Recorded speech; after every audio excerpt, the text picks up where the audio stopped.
I always try to do the best project I can. But then I also have to understand what they are really expecting from me and how much freedom I'm going to be able to have, how much of my personal universe and voice they want to hear, and how aligned they are with my previous work or with that work that they are referencing. So it's all about understanding what's the scope of the project and what's role in it. And understanding that, I always try to do the best project I can with what I have and with what they want from me.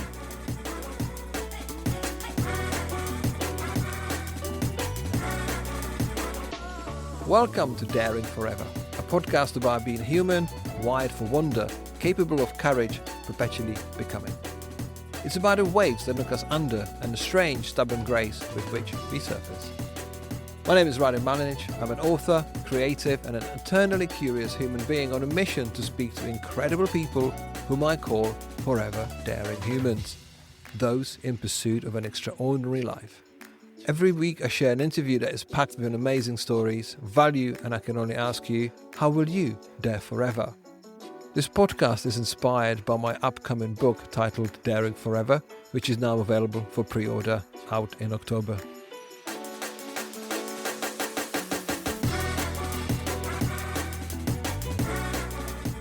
My guest today grew up surrounded by color, texture and handcraft in Mexico City, inspiring her to turn curiosity into a professional career built entirely around image making.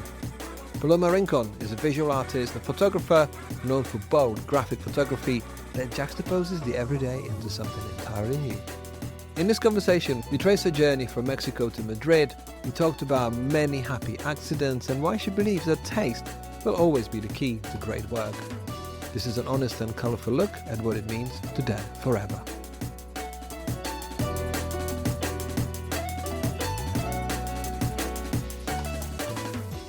Hey Paloma, welcome to Daring Forever. How are you doing today? Thank you for having me here. I'm doing great, and I'm really looking forward to this conversation. I absolutely adore what you do. When I mean adore, I'm like fan number 1 or 2. Because world of colours, your expression, what you do, how you do it, I think makes the world a better place. You're a visual storyteller, and it makes me so excited, and I'm so happy that you're here because I want to get to trace your story, how you do this stuff, all of it. As you know, from my format, I normally say, for those who may have not heard of Paloma Rincón, how would you introduce yourself? Well, I'm Paloma Rincón. I'm a visual artist working mainly with my camera. I do photographic stills and also moving image projects, combining techniques. And I like to play with challenge perspective, let's say, and play with what we see, juxtaposing elements, redefining their meaning, everything in a very colorful and bold and graphic and very happy style. That's a perfect summary of exactly what you do, because I like when you said that you'd like to challenge the perspective. I know from your story that you projected your future at a very young age, because for those who don't know, you were born in Mexico and you were surrounded by color. How did it come about that you started drawing your first still life photography and almost like visualize, manifest your future career at a very early age? Now that I see in hindsight where I am, I can see many of my interests and many of the things I already liked as a child being something that I do now. I was very interested in design. I had an uncle that was a graphic designer. I was interested in film. I was interested in the arts in general. I always liked to do stuff with my hands, and I have this big influence of having been raised in Mexico with all the color and all the tactile and materiality from what you see around, all the tropical elements, the bright lights, the gastronomy. So all this has been a great influence in my work. And now that I see what I do, it all makes sense. All the different faces and the different interests that I have paid attention to. I think we got a great chance to put Mexico in the spotlight right now, because I only got a very small experience of Mexico, and it's a place I cannot wait to go back. It's incredible in a way of, as you said, the tactile nature, colors, the signage, the typography. Yeah, it's a place like nowhere else, in my opinion. And I want to know what it was like to be a child in Mexico surrounded by film and arts and hands-on approach and having a graphic designer uncle that has potentially influenced what you do. So what I want to know, what was it like to be surrounded and what did it make you feel like? Did you absorb it? Did you expect it as a reality or did you feel it was something special? I lived it as something natural, of course. I realized afterwards that it was not how everybody in every place in the world was raised, and it had a big influence on me. Most of it, the handcraft tradition. I think that was something that's really all around. Whenever you have a workshop as a child or everything, we were always doing hands and crafts and all this tradition that you can see everywhere and that you find normal going to different areas of the country and looking at a different style of handcrafts, how people develop their own styles and how there's this artistic dimension everywhere in a very feet to the ground way. How did you see that the differences between different parts of Mexico, how did they differ? Because I'm curious. I was born in Mexico City, and it's a very centralized country. So you could get a little bit of the taste of everywhere in Mexico City. But at the same time, I used to travel with my parents when I was a child. We camped, we had a band, and every time we had a long weekend or a bigger holiday, we went around the country. We went to many places where we were really close to the little towns and communities. So you saw around all the people that were developing their handcraft. And this is something I really remember from when I was a child. I'm really curious. I wish I knew a little bit more about it, but maybe you can help me with this.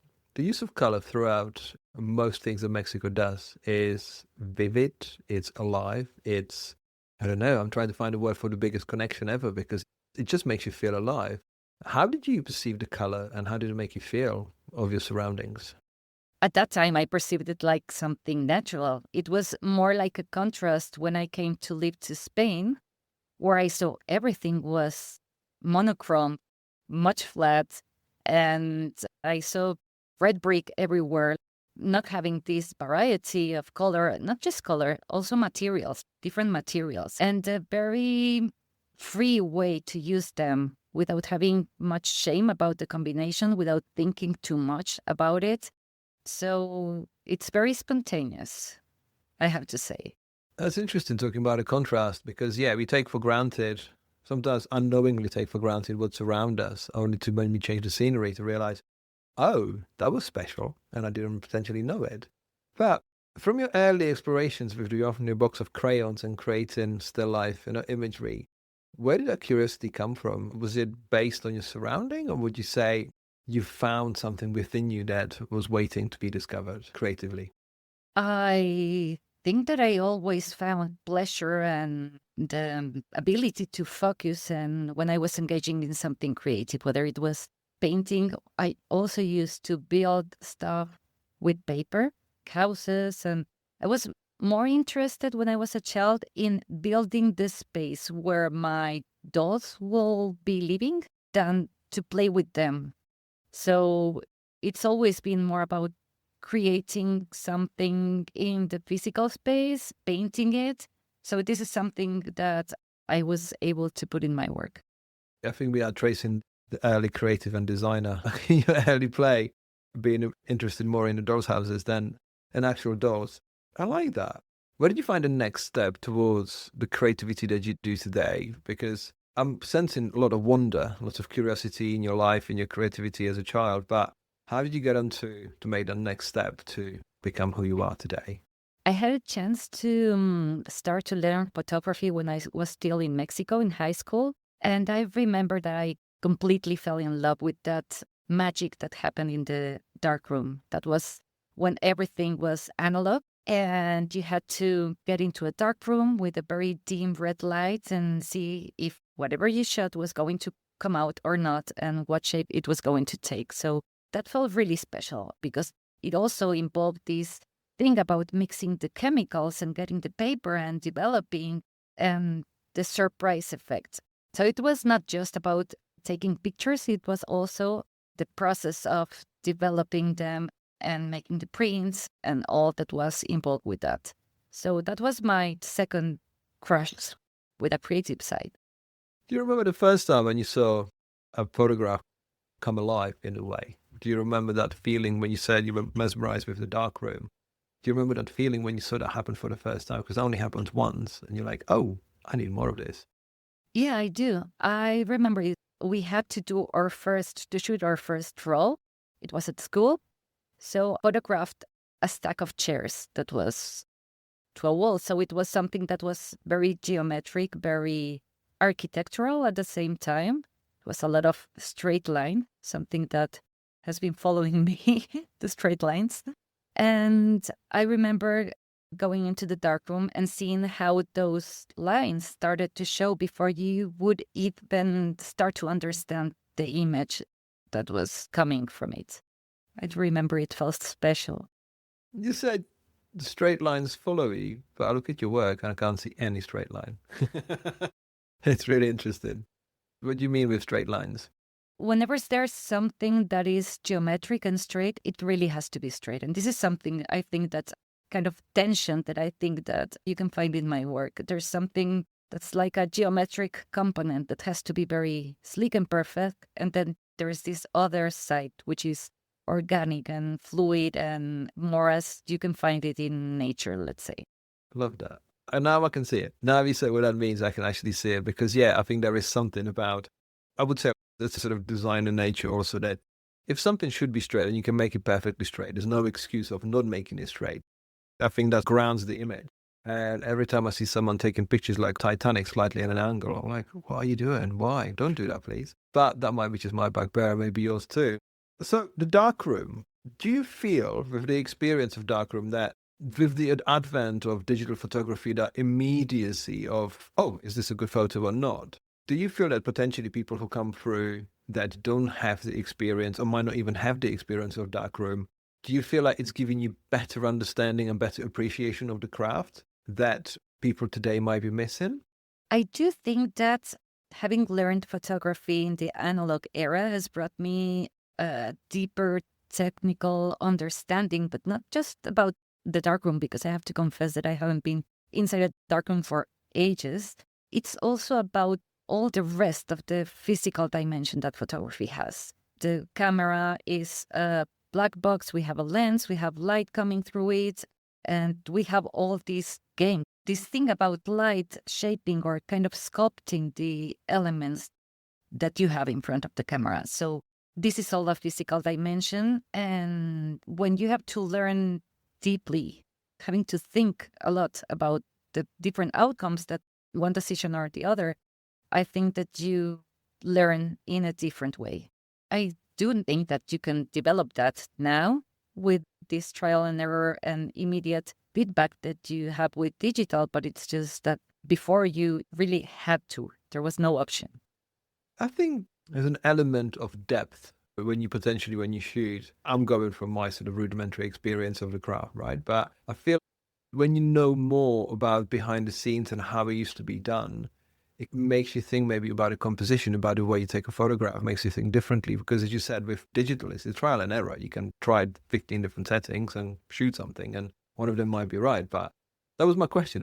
How do you see it? Because as you said, you don't have to be in a darkroom forever anymore. But I feel it's giving you something that's almost like that extra level of knowledge or extra level of ammunition that could be interesting and important to some of the creatives or some of the photographers now. What I want to do now is to find out, how did you get yourself from a lot of colorful streets of Mexico City to Madrid, where you find things a little bit more grayscale and different? What was the jump for you? How did your career grow from college dark rooms into the streets of Madrid? I finished high school in Mexico. I applied for a scholarship to come to study at university in Madrid. I got the scholarship, so I moved. I was really young. I crossed the ocean. I had family here. My parents both are Spanish, although they were raised in Mexico and in Colombia, respectively. And I started to study audiovisual communication at the university in Madrid, and then I stayed. Yeah, that's a good story. Out of all places, was Madrid an easy choice, a safe choice, or was it a choice that you was filled with uncertainty? I think that it was a safe choice in one hand because I had family here. It's not that I was moving somewhere too far away from anything that we knew. I had close contact with the Spanish culture. It was the same language. And I also have the possibility to have this scholarship that was direct to children from immigrants that had left the country like years ago to be able to come back to study here. I'm always trying to trace back people's feelings and experiences when they move from the place of home and they move to somewhere new. What was your feelings like? Did it feel like an eternal holiday at first? Did it feel like, oh my God, what am I doing? Because everything's slightly more darker and grayer. I would say darker, but like less colorful. What did it feel like for you? What was that change of scenery? It was a difficult change. I was very young. I thought that it was going to be an eternal holiday, and it wasn't at the beginning. I did have to get used to a different culture. Even if I grew up in a Spanish family, I grew up in a different country. My family was also a blend of Mexican and Spanish ways of living. So I didn't have my loved ones, like my closer loved ones, my parents, my brother, and my close friends. So I was away from everything that was known to me, and that I think made me grow up really fast.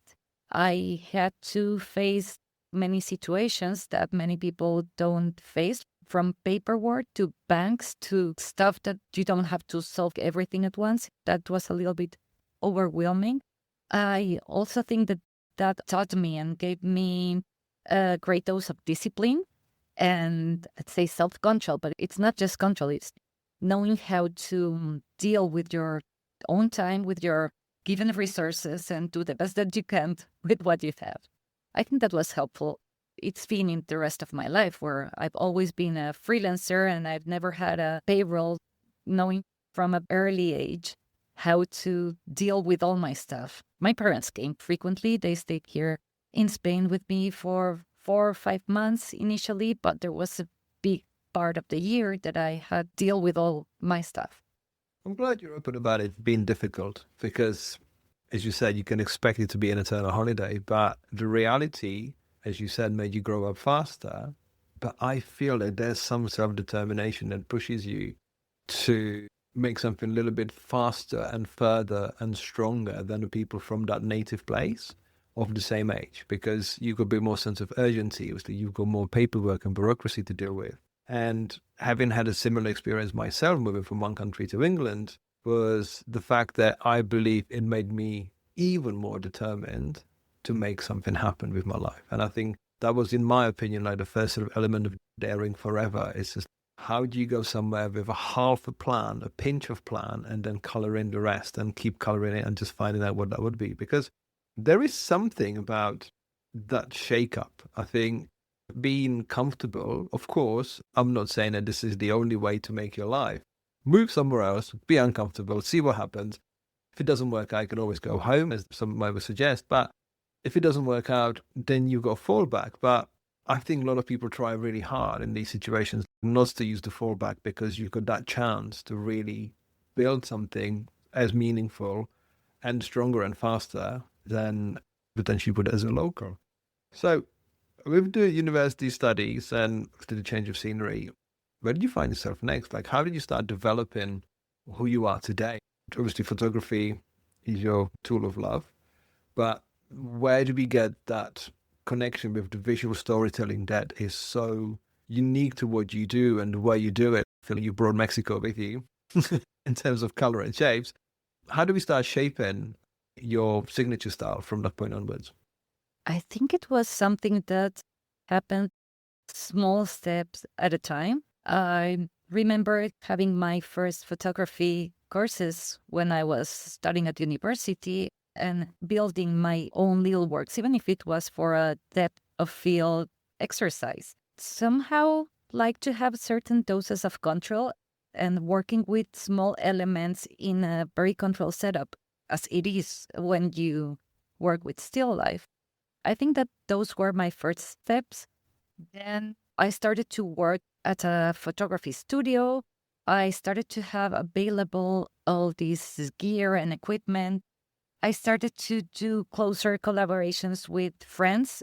as I started with serial cut with Sergio, we studied together at university and we started to do stuff together with him, with other friends, many designers. So little by little, I explored many different kinds of photography at the same time. And I guess that my style started to shape, yeah, little by little. You said I like a little bit of vision, a little bit of control, and then collaborate. Because I think what you and Sergio and the Serial Cut created at that time, in a heyday of Serial Cut, was like nothing else. Literally, it was like nothing else. There was this shining star of that universe that you guys were building together. And I've been a bigger fan. I've got some of the donut book because I was at that time trying to do similar thing in Photoshop or trying to build things with photography or illustration and kind of stuff because there was something beautifully escapism and surreal in the work. Every time something you guys did, I can't believe that's what happened because we can see, especially at that time, 15 years ago, things were stylistically predictable. So you would know that certain studio would do this and the next piece would be a follow-on. Whereas what was coming out of Serial Cut at that time, what you guys were doing, I couldn't believe where you were going with all of this. Different materials, different textures. Some of the stuff was part 3D, part photography. And I'm like, this is just unbelievably never-ending train of beautiful collaboration and beautifully soulful storytelling that surprised more than anything, surprised at every single time. Obviously, it's the colors, the shapes, textures, the surrealism. How do they go to time? How do they come together? How do they do it? So I really want to touch on the collaboration at that time because I think there was such a pivotal body of work for the time, not just for Serial Cut, but actually influencing so much and beyond. So what was that like to work with Sergio and nurturing these collaborations that launched all of your careers? Well, it was great fun. It was very explorative. It was very open. It was very playful. We did a lot of personal projects together. From those personal projects, some other commercial projects came. This is something that has always happened. And it was great time.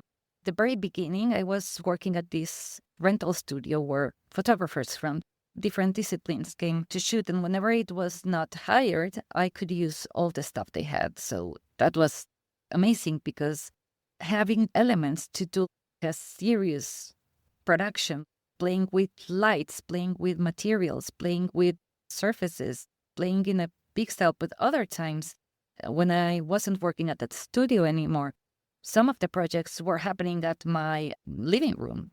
You can't see that because then the result was really sleek and polished and well lit. But some of these were happening at my living room. Then I had a little studio and we worked in many different circumstances and it was a great time.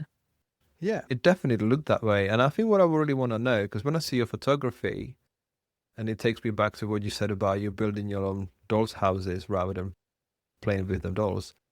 Where does the element of vision for a photographer come from? Because some people are good portraiture photographers, some people are good shooting just a product. Your depth of work and the intricacy of the image, it seems so thought out. You've got a signature style, that's undoubtedly. But how do you take this from an idea, for example, what you used to do with all the others, but now how do you shape idea that goes into production, that you've got set design, you've got obviously help with stylists and that kind of stuff, but like how much as a photographer do you have to see everything from start to the finish and how much of it just becomes halfway and an accident and happy coincidence? Well, it depends on the kind of project. Many of my personal projects, I do them by myself.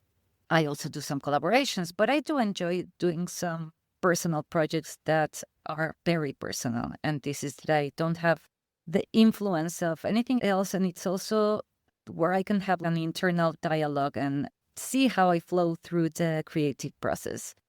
I usually sketch a little bit and I try to plan a little bit ahead, especially because what I do is all built. So you need to have a specific background. You need to have stuff to develop it. And it's not a great idea to stop a shoot to go get some stuff. So I try to gather everything that I think I will need. And then from that starting point, from that ground, I start to grow the project. But then there's these happy accidents that happen, and then this back and forth with composition that makes the projects grow, and even some unexpected directions that can happen, especially if it's a personal project. If it's commercial stuff, that's a whole different story, because it all has to happen in your head before, so you can put it into a document, so you can have an approval, so things can move to the next phase. We'll be back after a quick break. This episode is brought to you by Lux Coffee Co., the first creative specialty coffee company building a platform to shine the light on emerging global talent with a mission to make a positive impact on the creative industry and beyond. Lux Coffee Co. offers exceptional coffee sourced from around the world through ethical and sustainable practices, and you can discover the current range of signature blends and single origins, coffee hardware and accessories, along with exceptional apparel at luxcoffee.co.uk. You can use the code PODCAST to get 15% off your first order.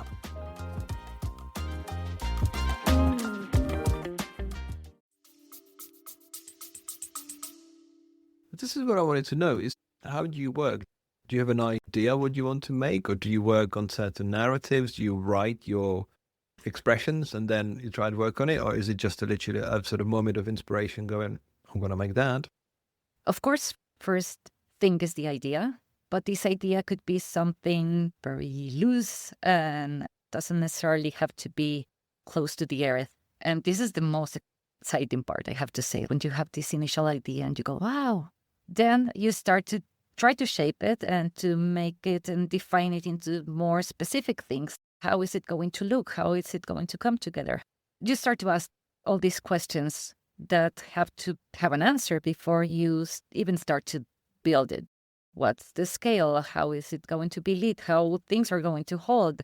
How I'm going to build this?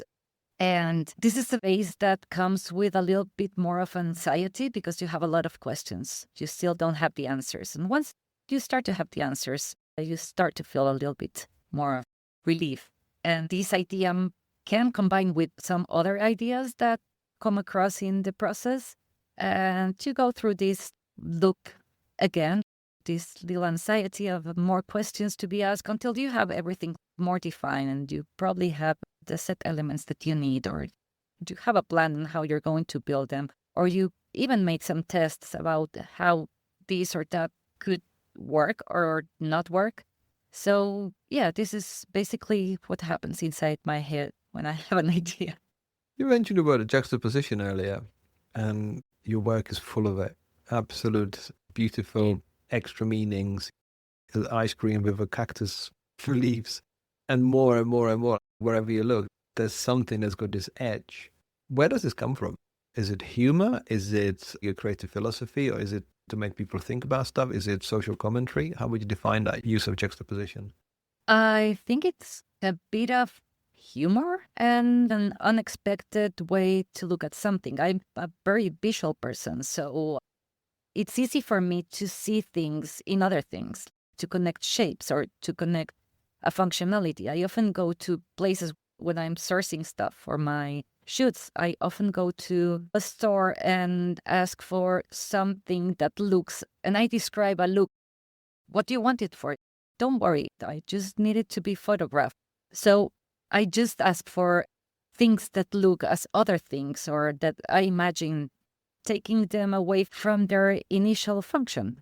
I have a lot of fun in these do-it-yourself places where you can find whatever things for construction or for painting. I love seeing what's available there. I like when you said searching for something and people say, what do you want it for? You say, don't ask. Stop the question, sell the stuff, let me have it.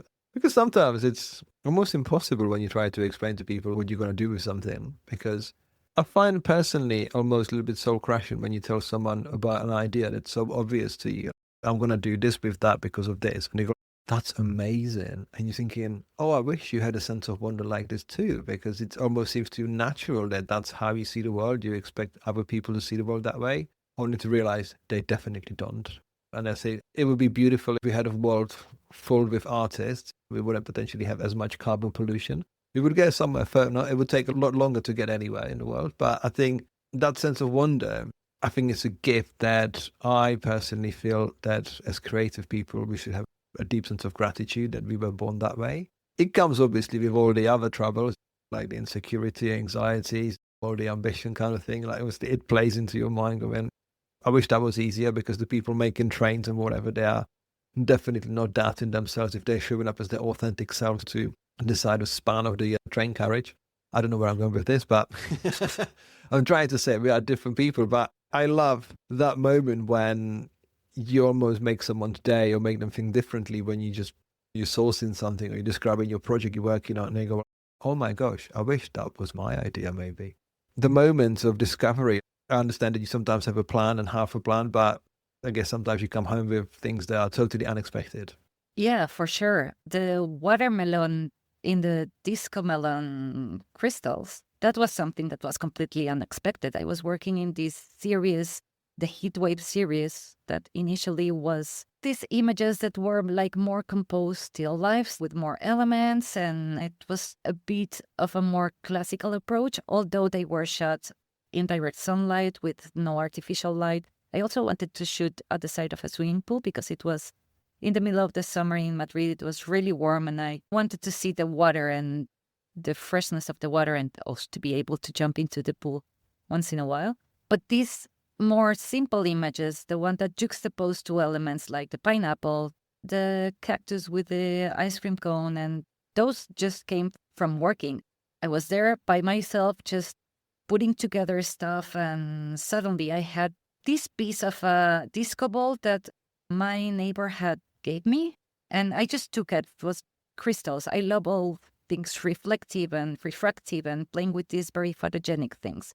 So I just got that disco ball because I was also playing with metallic stuff. And then I had a disco melon. So I saw them together and I was, whoa, these two belong together. So the half disco melon I had was empty. So I had to paste every single little crystal into the disco melon.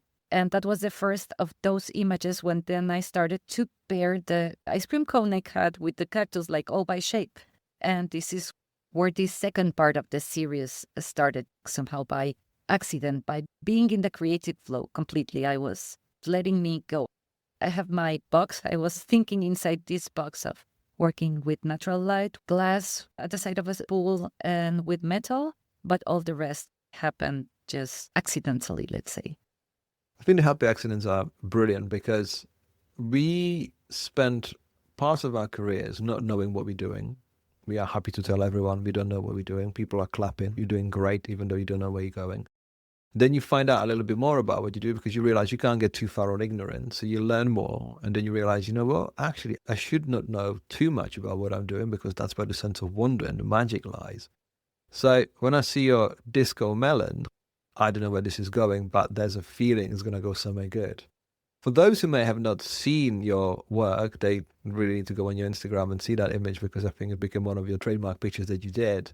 Let's talk to about the fact, how did you do it? Because you said you had a half a melon, you did it, but when you were, this doesn't happen by accident. Let me see if I put this melon there and if it looks good. You had to create it and you had to spend some time making that. What goes through your mind when you are putting together these sets? Do you always know there's going to be a good outcome? Are you hopeful or are you just kind of open to expectations and go, we'll see what happens? I never know. Actually, this series, I shot it in July. Then I went on holiday. I was away for 1 month. I let that sit. And I think it was mid-September that I started to retouch it without having any expectations. I never know what's going to be. There's stuff that I've done that I thought that it was going to be very well received and it was completely ignored and you never know why. After time, I do see why. I can understand. But as being the person that has developed that, you sometimes have a relationship with what you do that's very different from the relationship that other people will have from the likeness of the people or how people will receive it. There's something about the internet, I guess, about society or the receivers of our work. And it was once beautifully explained by a musician called John Mayer. And he said, what you think is the Grammy award-winning song is to everyone, it's just, that's like a track number 7. Whereas what you think is your medium song, like track number 7, is like to everyone, that's the best thing you ever done.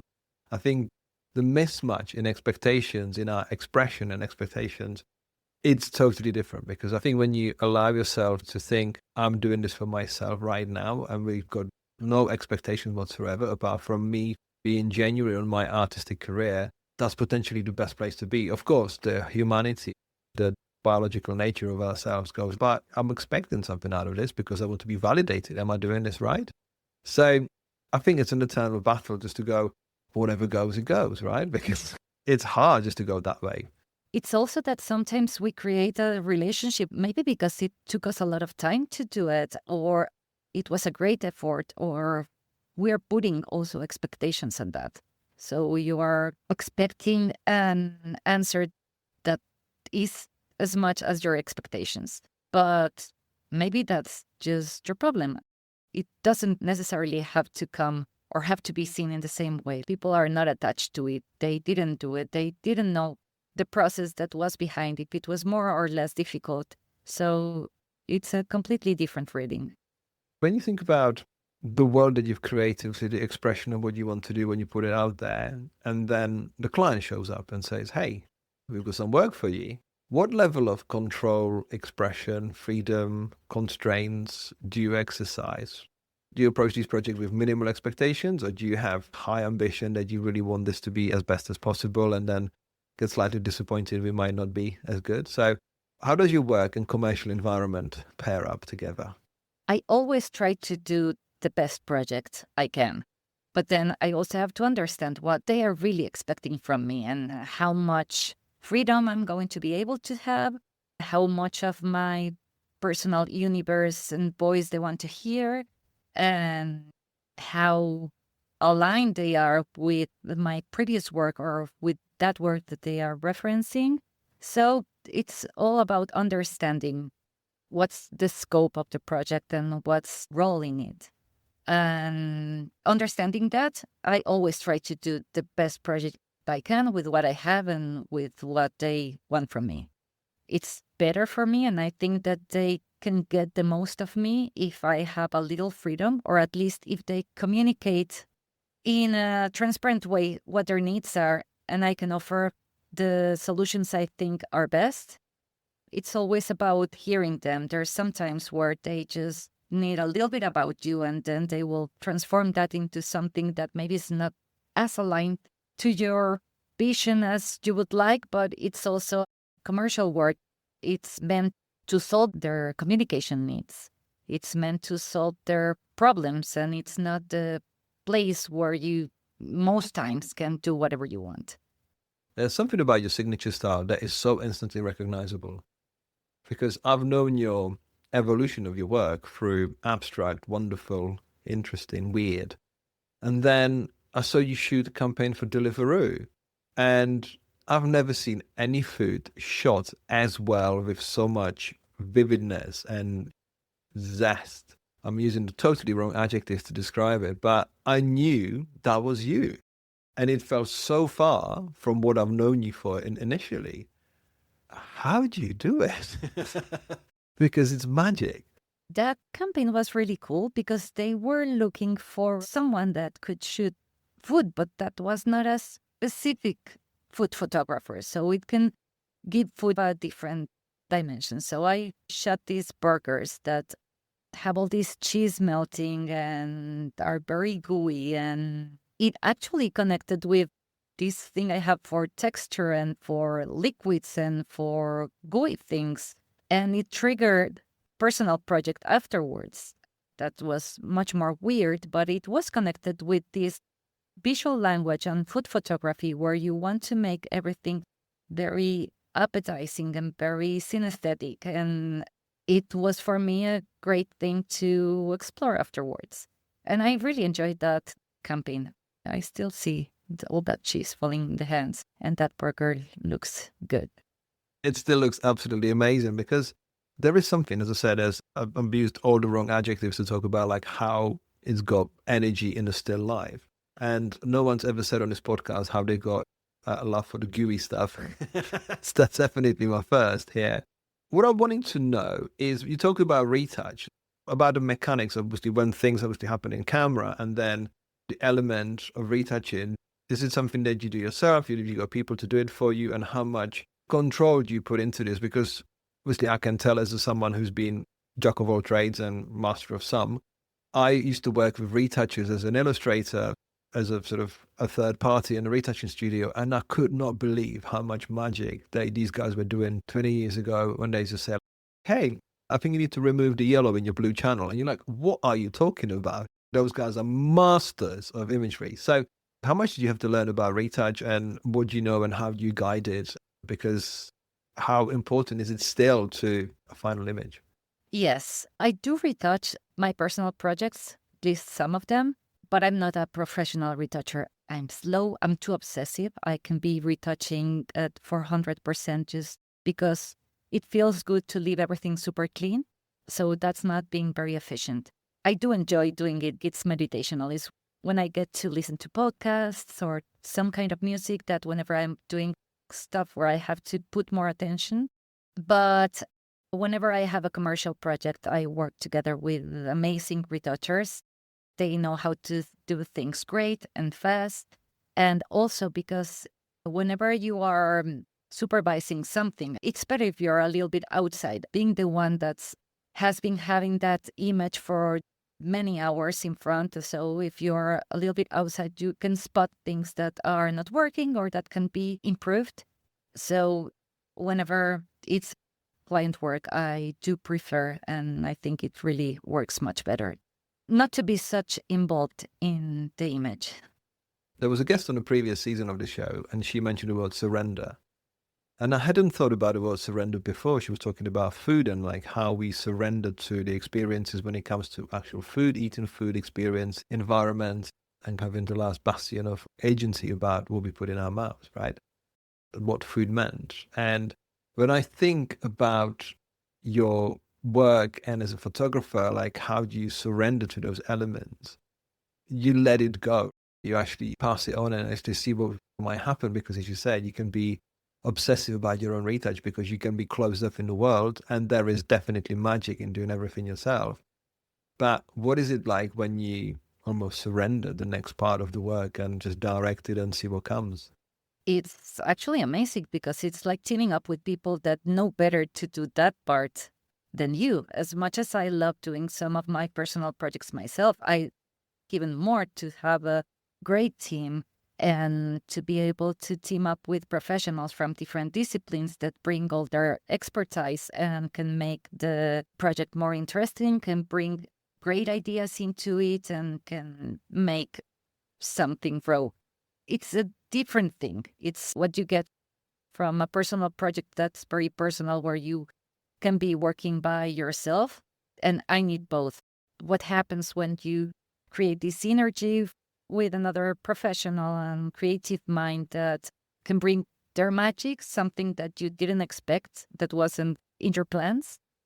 And even more if you have resources, there's a lot of people from different areas putting their little thing into the whole project. It's a teamwork.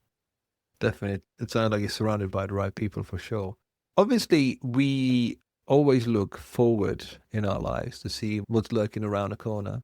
And you talked about it openly during your talk of Barcelona. Obviously, there's this thread of AI, and not just you, but there was lots of other talk about AI, how it might impact our work. One of the main topics that people talk about now with AI, they talk about the fact that the taste is going to be the differentiator of how we do the work. Having a taste, having a personal signature, something that will see you through. Of course, as creatives, we do creativity for sale. Someone pays us and we are creative on their behalf, for them, with them, sometimes in spite of them, to create something which is really good. Obviously, the taste, I believe, on both sides. If you have a tasteless client, you won't be able to hard sell a taste to them unless you really surprise them and they might be open. The way I see your work, I feel this incredible longevity and resilience to styles and trends, and especially AI assisted nonsense. That what you do is for people who connect with it because they want to connect with their customers, with their clients. How do you see what you do in the next immediate year or two or five? And do you agree that the signature style is one of your biggest assets to see you through whatever might come? Yeah, definitely. I agree that my best assets is my voice, my way of seeing things and creating. But I don't really know what's going to come in the next years. I really hope there's still going to be a place for creators to do their thing and to be able to create and to be able to connect with other people, because at the end, it's communicating, and communicating is something for humans by humans. So I do hope that this is something that we're going to have in the future. I don't like a lot of what I'm seeing right now, I have to be honest, but I really hope it will balance in a way where we do have something to say. And for me, it's just about connecting with what I want to do, with what I have to say, the kind of work that has motivated me for a long time, expanding it to places where it maybe gets more physical, because at the end, I work a lot in the physical world, but it captured and it lasts in the digital space at the end. Maybe making it stay in a different way in the digital world. I'm exploring different things because I'm very conscious about the fact that things are changing, and I do want to stay connected with what I want to do. So you just have to start doing things in AI. I didn't do it when everything was started to get done in 3D, like CGI. I was still doing my things physical, even if I was directly competing with that other approach that brought also a lot of solutions to the commercial industry. So, where I find joy and where I find that I have something to say, because what I grow comes from the process that I follow. So I'm starting to stick to it and to not hear that much the voices. I do learn a little bit about AI. I want to stay connected. I don't want to not know anything about it. As a tool, it's a great tool, but I don't want that to replace my practice and the foundation of my way to create and my craft. I don't think there is a way to replace creators with AI. I used to go back to the phrase from Carnegie Hall Institute when they said that it's 85% of our successes where we communicate, lead, negotiate, create. 15% is the technical skill that earns us money. And AI is maybe 1% of that whole equation, because I think for scaremongering, for generating headlines or rage baiting, I think it's a fantastic tool. I'm not going to talk ill of it, but I've seen that Adobe created a plugin that you can connect Claude to Adobe Suites. And I've got a photo that I need to fix. Let's give it a go. And I waited for 10 minutes for the photo to come up worse than I fed it in. I could have done it myself in 3 minutes, if not faster. It's this mirage of how useful should it be, what it should do, and how everyone's moving their companies forward because they're using AI. And then you read a report from MIT, and it's 95% of implementation of AI in an enterprise was vastly, horrendously unsuccessful, because it's the new thing. It's the new stuff, and reminds me of ebooks were introduced. And everyone was like, oh, that's the end of print. This is going to be finished. And of course, what we do as humans, we go, oh, this is new and shiny. Let's give it a go. Then you realize the feeling that you had from the physical item. Yeah, we're going to go back to that, right? Because we cannot replace how we are hardwired for pursuit. We're not hardwired for pleasure. We're hunter-gatherers quite a long time ago, but we are still the same humans. We've only just marginally changing. And obviously the time of evolution and of the amount of evolution that's happening right now, it's tempting just to pursue the pleasure. Is this replacing something? But it's taken out the pursuit out of the equation so badly that we're realizing we feel empty. Oh, I've got something, but nothing to show for it. So when you mention what gives you motivation is obviously the pursuit of your craft. And when I look at my notes from the beginning, you said you were inspired by film, art, handcraft, paper materials, your graphic designer uncle. And when I look at everything that you do, that sense of wonder and that inspiration is still there, because it's human made, it's crafted, it's inspired by all sorts of different elements and disciplines, and it's just beautiful. So I'm really, really happy, appreciative of what you do, what you put out there, because your corner of the world, of the internet, is beautiful, it's colorful, and I've never been so sure about anyone else's work that it's here to stay for a very long time. So thank you for being here, and thank you for doing for what you do. Thank you. Thank you for these words, and thank you for this great and very interesting and deep conversation. I really enjoyed this time. Thank you. My name is Paloma Rincón, and you're listening to Daring Forever.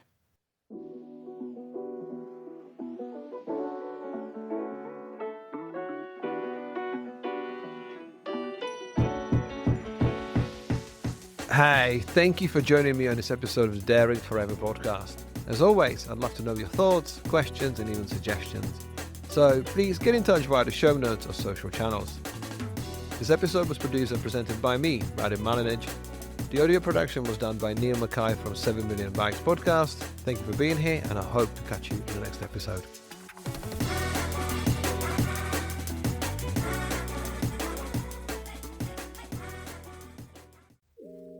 If you enjoyed this episode and would like more accessible resources to help you discover your daring creativity, you can pick up one of my books on themes of mindful creativity, creative business, branding, and graphic design. Every physical book purchase comes with a free digital bundle including an ebook and audiobook to make the content accessible wherever you are and whatever you do. To get 10% off your order, visit novemberuniverse.co.uk and use the code podcast. Have a look around and start living daringly.